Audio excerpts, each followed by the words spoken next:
No reason? You're leaving me for no reason? People change.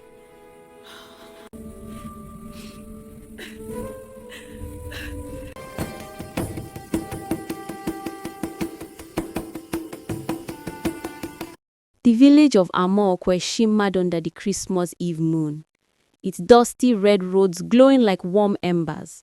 Children ran around holding sparkler made from bamboo sticks. Women stirred pots of jollof and fried chicken. Men gathered under mango trees discussing football as if their lives depended on it. But somewhere behind all that joy, in the quiet shade beside her father's compound, Chiamaka's heart was breaking. She stood face to face with her boyfriend, Kelechi, the man she believed would propose to her in a few months. She had even painted her nails red, Christmas color, she had said, because she suspected he might surprise her tonight. Instead, he surprised her with a sentence that did not belong to Christmas. "I can't do this anymore." Chiamaka froze. Her palm grew cold. Even the lantern beside them flickered as if confused. "Kelechi, what are you saying? What happened?" "Nothing," he said, refusing to look at her. "I'm ending it." "For what reason?" she pushed. "No reason." Her throat tightened. "No reason," she whispered again. "You are leaving me for no reason." He shrugged, emotionless. People change. And before Chiamaka could speak, before she could breathe, before her heart could stop pounding, Kelechi turned around and walked away. Just like that. No goodbye, no explanation, vanished into the Christmas Eve darkness. The distant carol singers kept singing. "Joy to the world, the Lord is come." But joy felt very far from Chiamaka. She slowly sank to the dusty ground, her wrapper brushing against her ankles. The cold harmattan wind blew, drying the tears that wouldn't stop rolling. The boy she loved was gone. The future she imagined, gone. Her Christmas, ruined. She stayed outside long after the carols faded. She watched families laughing, children dancing, and fireworks streaking across the sky. Every sound felt like mockery. That night, she lay awake staring at the ceiling, her pillow wet with silent tears. It was the loneliest Christmas Eve she had ever known. She closed her eyes and whispered, "God, please, let tomorrow be better." She didn't know it yet, but tomorrow, Christmas Day, would bring her a miracle. A meeting she never expected. A destiny she didn't see coming. A man whose footsteps were already walking toward her life. Christmas morning rose gently over Amaokwe, brushing the rooftops with soft gold. Birds chirped, goats bleated, and the sweet smell of fried plantain drifted through the air. But inside Chiamaka's room, the world felt muted. She moved slowly, dressing for church like someone walking through water. A green lace gown, a gele tied carefully, a smile she sauced into place. "Be strong," she whispered to her reflection. But even her voice cracked. When she stepped into St. Dominic's Chapel, the entire building was alive with music. Drums thumped, the choir swayed, children danced with ribbons, their laughter echoing like tiny bells. Chiamaka slipped into a back seat, hoping no one would notice her swollen eyes. But halfway through the service, as the choir began "O Come All Ye Faithful," the chapel door opened and a tall stranger stepped inside. He paused, letting his eyes adjust to the dim glow of the lanterns. His skin gleamed softly, his hair neatly cut, his expression gentle but searching. Something about him tugged at Chiamaka's chest. He scanned the rows for an empty seat, and the only one left was beside her. He walked toward her with a polite smile. "Excuse me, is this seat free?" Chiamaka nodded, not trusting her voice. He sat, his scent warm, clean, woody, calming. And for the first time all morning, her breathing steadied. During the sermon, she felt him glance at her, not with curiosity, not with boldness, but with a quiet concern that reached deeper than words. After the benediction, as people rushed outside to take pictures in their Christmas clothes, the stranger approached her again. "My name is Obina," he said softly. "I'm visiting my aunt for the holidays." Chiamaka tried to smile. "I'm Chiamaka." He nodded slowly, searching her face. "You looked sad during the service," he said gently. "I hope I'm not crossing a line." The kindness in his tone almost broke her again, because it had been so long since anyone cared how she felt. Her eyes filled with tears, she tried to blink away. "I'm fine," she whispered. But Obina didn't walk away. He didn't push. He didn't pity her. He simply waited beside her until she was ready to breathe again. They walked out into the open courtyard where families were taking photos and children ran around with balloons. Chiamaka found herself talking, slowly at first, then more freely, about everything except her heartbreak. Obina listened, really listened. He cracked jokes. He teased her gently.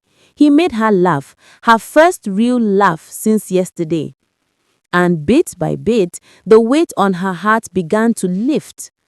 As they stood under the chapel's big almond tree, Obina rubbed the back of his neck awkwardly. "This may sound strange, but it feels like I was supposed to sit beside you today."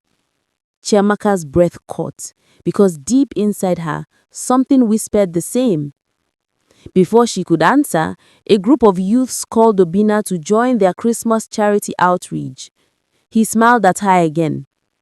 "Please, will you be in church tomorrow? I'd like to see you again." Chiamaka nodded, surprised by her own excitement. "Yes, I will." And as she walked home, she realized something incredible. For the first time in years, her heart felt light, not healed yet, but opening. She didn't know that this was only the beginning. The real miracle was waiting, just hours away. That Christmas afternoon, the village of Amalkwe shimmered with celebration.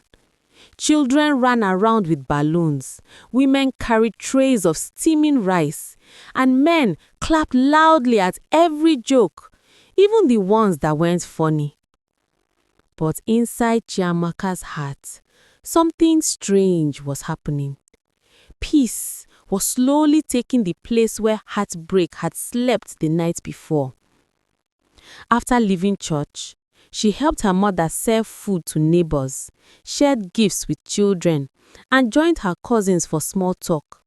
But every now and then, her mind drifted back to one person, Obina, the gentle stranger with the warm smile, the man who felt like morning breeze after a stormy night.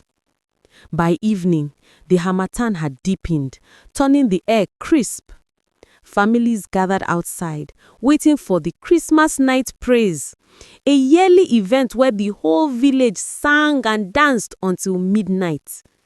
Chiamaka decided to attend, even though she rarely went out after heartbreak. Something inside urged her. Maybe hope, maybe curiosity, maybe destiny. The church compound was already glowing with lanterns and decorated with palm fronds. Drums echoed in the distance. People danced in circles, their wrappers and agbadas flowing like waves. Chiamaka found a quiet corner. She wasn't ready to dance, just to watch. But before she settled, a familiar voice spoke behind her. "I knew I'd find you here." She turned. Obina. But he looked different, more confident, blowing under the lantern light, dressed in a white kaftan that shimmered like moonlight. Chiamaka blinked, shocked at how happy she felt seeing him. "You came," she whispered. "I had to," he replied, his smile soft. "I owe someone a second conversation." They sat together on a bench under the almond tree. The music played softly around them. People laughed, shouted, danced, but all Chiamaka could hear was the calm rhythm of Obina's voice. He told her about Lagos, his engineering job, his widowed mother, his love for painting. She found herself telling him about her dreams, her fears, her heartbreak, everything she thought she would never say out loud again. Obina didn't interrupt. He didn't judge. He didn't ask unnecessary questions. When she finished, he exhaled slowly. "Chiamaka, I don't know who hurt you, but whoever he is, he let go of a treasure." Her breath trembled. Tears filled her eyes again, but this time they weren't from pain, they were from healing. He continued, voice steady. "I don't want to rush anything. I don't even know what tomorrow will bring. But I know this, if you let me, I'd like to walk beside you, slowly, gently, patiently." The world seemed to pause.